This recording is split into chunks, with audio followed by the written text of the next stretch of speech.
Welcome to this explainer. If you've been battling persistent trails of ants marching through your home and you feel like you're completely losing the war, you are exactly in the right place. Today, we're cutting out all the fluff. We're delivering a highly practical, step-by-step masterclass on how to actually eliminate San Diego's most stubborn household pests. We're going to be using expert source material directly from pest control professionals to completely rethink how we tackle this problem from the ground up. Okay, we've all been there, right? You spot a trail of ants in the kitchen, you rush to the store, grab a bait trap, and set it right in their path. And then, literally, nothing happens. Or even worse, you watch the ants step right over it, use it as a tiny obstacle course, or somehow multiply in the days that follow. It's incredibly frustrating. But there's actually a very specific, scientific reason why this keeps happening to your DIY pest control efforts. Okay, let's dive into this. 1. Why ant baits fail. 2. Meet the Argentine ant. 3. Decoding the bait label. 4. Perfecting your bait placement. And 5. When to call pros. Section 1. Why ant baits fail. We actually need to completely reframe how we think about pest control inside our homes. Because, honestly, the biggest mistake most of us make starts before we even open the package.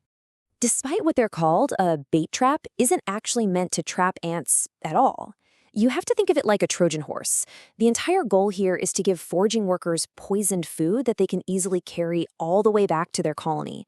If you're looking for an immediate knockdown, where the ant dies right there on your kitchen counter, you're actually defeating the whole purpose of the bait. Immediate knockdown is not the goal. We absolutely need those workers alive just long enough to deliver the payload. Section 2. Meet the Argentine ant.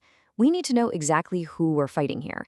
In San Diego County and really most California homes and gardens, the University of California's statewide Integrated Pest Management Program, or UCIPM, points to one primary culprit, the Argentine ant. And the thing is, the Argentine ant is a completely different beast. They don't just build isolated, separate nests like you might think. They build super colonies. This is a massive, linked network containing multiple queens. It's like a giant underground city. This is exactly why chasing visible workers around your baseboards with a can of bug spray is a total losing battle. You're only fighting the tiny fraction of ants that are out foraging, and you're completely missing the vast, interconnected network hidden out of sight. So, knowing what we're up against, let's look at the 4 most common reasons your bait fails before the ants even take a single bite. 1. The food base inside the trap doesn't actually match what the Argentine ant wants to eat. 2. The station is placed somewhere the ants simply aren't traveling. 3. You used a contact bug spray nearby, which entirely disrupts the baiting process. Or 4. The station just isn't being properly monitored and replaced according to the rules. Section 3. Decoding the bait label. If we want to fix those failures, we have to learn how to actually read a pesticide label. We're going to treat it as a strategic decision tool today, not just that boring background text you'd usually ignore. Now, here is a crucial distinction that trips up almost every homeowner. The active ingredient is the toxicant. It's the poison that acts on the ant. But the food base, that's the attractant. That's what actually draws the ant in, whether it's sweet, liquid, protein, or grease. You cannot guess the food base just by reading the active ingredient panel. They are 2 entirely different things, and you need to know both. When you're standing in the hardware store, just seeing the words ant bait on the front of a box is not enough. You have to check the target pests to ensure it covers your specific suspected species. Check the use site to see if it's allowed indoors or if it's an outdoor-only product. Check that bait description for the correct food base. Understand your active ingredient, and, critically, read those specific placement and monitoring directions. And here is the golden nugget for our San Diego residents. According to those UCIPM guidelines, sweet liquid bait is the documented starting point that attracts Argentine ants year-round. If you buy a protein or grease-based bait for these specific, roughly 1/8 of an inch dull brown ants, they're just going to walk right past it. You have to match the sweet liquid food base to the identified ant. Section 4, perfecting your bait placement. Because, let's face it, the absolute best bait in the world is totally useless if the foraging workers never actually encounter it. To place it right, you need to know where they're coming from.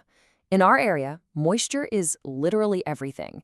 During San Diego's hot, dry summers, the soil bakes, and these ants move toward irrigated planters, damp soil, flower pots, and eventually right inside your home. Whether the trail pops up beside a Chula Vista patio or inside a Claremont kitchen, The source is almost always going to be tied to nearby moisture, pavement cracks, or structural gaps. So the crucial point is following this exact sequence for your DIY project. First, watch the trail without disturbing it. Seriously, don't touch anything yet. Second, follow it visually to the nearest entry point or moisture source. Third, place your bait station directly beside that established route, making sure it's where the label permits. Fourth, remove and wipe away any competing accessible food nearby so they only have your bait. And fifth, wait. Check if they're feeding and then give it the full evaluation period listed on the label. Now, while you're waiting, you must adhere to these strict rules. Do not spray the trail with contact treatments. Doing that kills the workers before they can deliver our Trojan horse, and it leaves a repellent residue that completely ruins the route.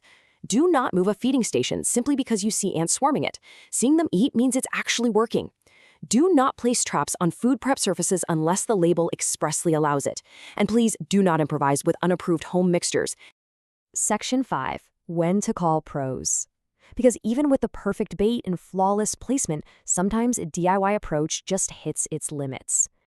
You need to know when it's time to call a licensed professional, like the experts in the Pest Pros San Diego network, for a proper inspection. Make that call if you still aren't sure exactly what species you have. Call if ant activity persists long after the label's evaluation period, or if trails just keep returning despite you doing everything right. And absolutely call immediately if you suspect carpenter ants near structural wood, or if ants are suddenly appearing from several different rooms all at once. That indicates a serious mapping issue that a pro needs to solve. I really want to leave you with this incredibly insightful quote from the source material. The visible kitchen trail represents foraging activity, not the entire problem. When you're dealing with super colonies, patience isn't just a virtue, it's a hard requirement. The slow-acting bait uses that trail as a delivery route to systematically destroy the hidden network. So what does this all mean for you? Well, I'll leave you with this to think about. Go look at the bug spray and the traps under your sink right now. Is your current pest strategy just killing a few visible workers on the counter? Or are you actually equipped to destroy the super colony? Now that you know the difference between the toxicant and the sweet liquid attractant, and you understand the sheer power of the Trojan horse method, you're finally ready to win the ant war. Thanks for joining me on this explainer, and good luck out there.